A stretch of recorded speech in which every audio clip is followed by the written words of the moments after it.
پھر ایک بار نیازی صاحب کو جو ہے انہوں نے مضبوط کیا ہے. لیکن ابھی یہ فائنل نہیں ہے. ابھی یہ فائنل نہیں ہے کہ آئندہ آنے والے الیکشن کے اندر آیا نیازی صاحب کو ہی لایا جائے گا یا جو اس وقت موجودہ سیاسی جماعتیں اس میں سے کوئی جماعت کو آگے لائیں گے یا کوئی نیا جو ہے وہ جو مورا سامنے آئے گا. کیونکہ نیازی صاحب نے جو کام کرنے تھے, اسٹیبلشمنٹ کے اندر درار ڈالنی تھی, ملک کو تباہی کے دہانے پہ لے جانا تھا, وہ سارے کام ہو چکے ہیں. رہی صحیح کسر موجودہ حکومت جو ہے اس نے چارج سنبھالنے کے بعد جو اقدامات پچھلی حکومت کے تھے ان کو کنٹینیوٹی کی.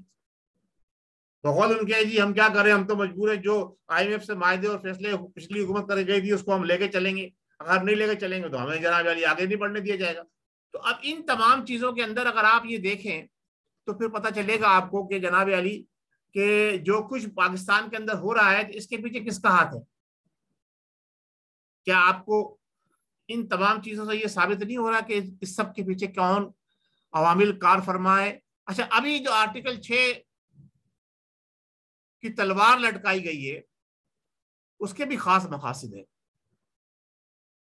پریشر میں رکھنا ہے کہ آپ ہم سے باہر نہ جاؤ.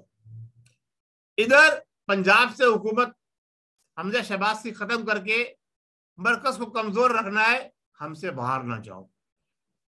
آپ اگر دیکھیں ایک شخص جو کھلے عام دھمکی دے رہا ہے, کوئی مائی کا لال ہے, کسی میں مائی کے لال میں دم ہے کہ وہ آرٹیکل 6 لگائے تحریک انصاف پہ, وہ کون ہے؟ وہ اسٹیبلشمنٹ کا مہرا ہے, دنیا جانتی ہے. ایک طرف سے وہ حکومت کو جناب علی پش کر رہا ہے کہ اس کے خلاف کارروائی کرو, کیونکہ وہ سچا تحریک انصاف کا ساتھی نہیں ہے, سب جانتے ہیں اس کا نام. ایک کہہ رہا ہے اپنی جماعت کے اندر اور اکیلی سیٹ لے کر جناب علی مزے سے عیاشیاں کر رہا ہے اور بڑی بڑی وزارتوں کے اوپر فائز ہے. دوسری طرف جو اراکین ہیں نیازی صاحب کے, وہ بھی کوئی کم نہیں ہے. جتنے کیس تھے سارے کیس دب گئے, بڑے کیس اٹھے, فرا گوگی دھماکہ. میں نے کہا تھا رخ موڑ دیا گیا ہے. نیازی صاحب نے کئی چالیں چلی اور آہستہ آہستہ وہ سب چیزوں کے رخ موڑتے چلے گئے. تو اب آپ نے بھی یہ دیکھنا ہے کہ ہم اور آپ جو عوام ہے وہ کہاں کھڑے ہیں.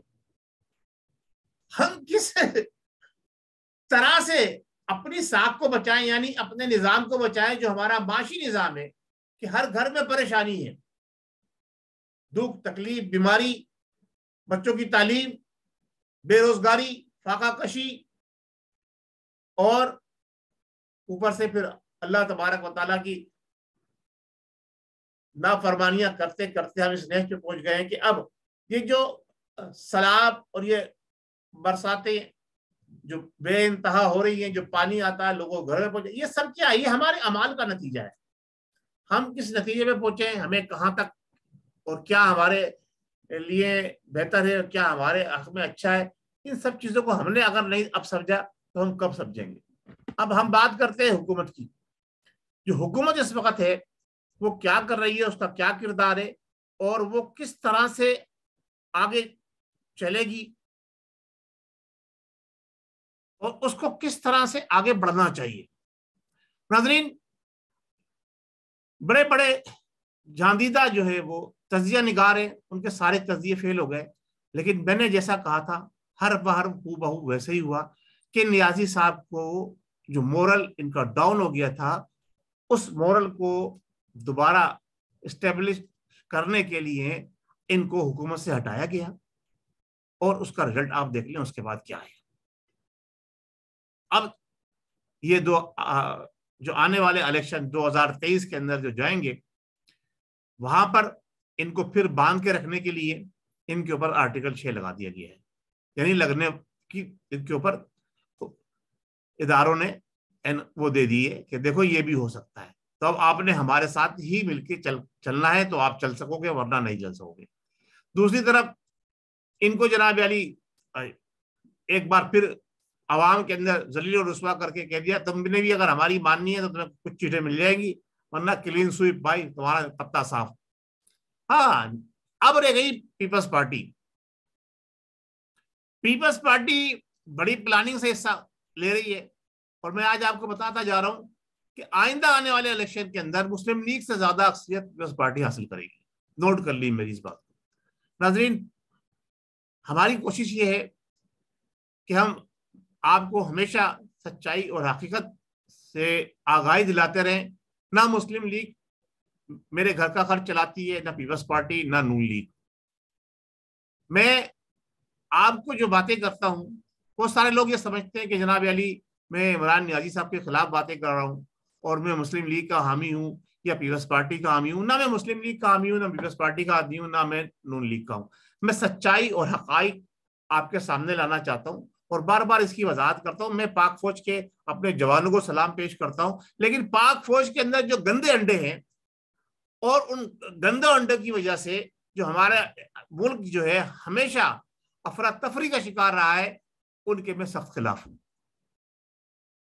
اب اس بات سے آپ کوئی بھی نتیجہ اخذ کر لیجئے، یہ آپ کی مرضی ہے. لیکن پاک فوج کے جو ہمارے جوان ہیں، جو ہماری سرحدوں پہ حفاظت کرتے ہیں، جو دن رات جن کی وجہ سے ہم سکون سے اپنی زندگی گزارتے ہیں، جب سیلاب ہو، زلزلہ ہو، ہمارے نوجوان میدان میں نکل کر آتے ہیں اور ہمارے کام آتے ہیں، عوام کے کام آتے ہیں، عوام کی دکھوں کو بانٹتے ہیں، ان کی عظمت کو بھی سلام. لیکن جو چند گندے انڈے ہر ادارے میں ہوتے ہیں، اس ادارے کے اندر آ جاتے ہیں، اللہ تبارک و تعالیٰ ان سے ہمیں محفوظ فرمائے. اور انہی کی وجہ سے پاکستان اب تک ترقی کی منازلیں طے نہیں کر سکا ہے کہ وہ چند لوگ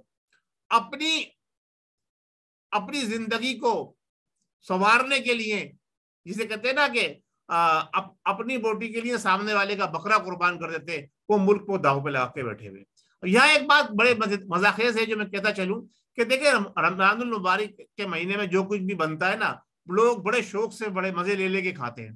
تو ہمارا ملک وطن پاکستان بھی رمضان المبارک کے مہینے میں بنا ہے، تو اس کو لوگ کھاتے رہیں گے. لیکن اللہ تبارک و تعالیٰ برکت ڈالتا ہے. رمضان کے اندر آپ نے دیکھا ہے کہ ہر غریب سے غریب گھر کے اندر بڑے بڑے پکوان بنتے ہیں، بڑے بڑے دسترخوان سجتے ہیں، وہ برکت ڈالنے والا ہے. تو وہ برکت ڈالنا ہے، یہ سلسلہ چلتا رہے گا، یہ ختم ہونے والا نہیں ہے. لیکن ہاں، ہمیں اب سبق حاصل کر لینا چاہیے. 70 سال میں بھی اگر ہم سبق حاصل نہیں کر سکے تو پھر اسی طرح سے ہم پستے رہیں گے. اور دو پٹیاں جو کے پارٹ جو ہیں، دو چکی کے جو پارٹ ہیں، اس کے بیچ پہ جس طرح پس رہے ہیں اس طرح پستے رہیں گے. یہ میں عوام کی نمائندگی کر رہا ہوں. بہت شکریہ. السلام علیکم ورحمۃ اللہ وبرکاتہ. پاکستان زندہ باد.